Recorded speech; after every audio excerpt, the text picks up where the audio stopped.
Planning to get your Virginia driver's license? One of the first steps is passing the vision test. In this video, we'll walk you through what to expect and how to ensure you pass with flying colors.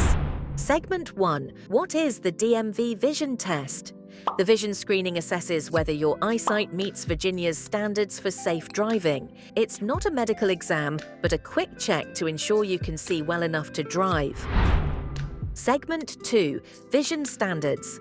According to the Virginia DMV, unrestricted license requires 20/40 vision or better in one or both eyes and a horizontal visual field of at least 110 degrees.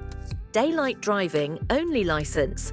If your vision is between 20/70 and 20/40, you may be eligible for a restricted license allowing you to drive only during daylight hours.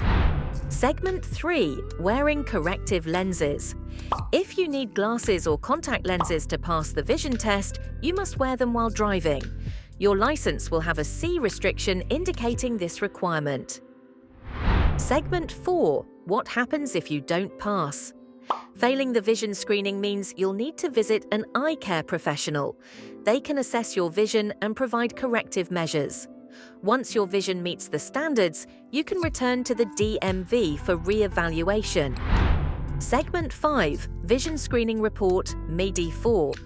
Your eye care professional will complete a vision screening report, ME-D4, to document your visual acuity and field of vision. This form is essential for the DMV to assess your eligibility for a driver's license. Segment 6. Tips to prepare. Get a good night's sleep before the test. Avoid eye strain by limiting screen time.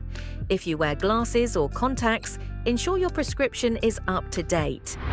Passing the vision test is a crucial step toward getting your Virginia driver's license.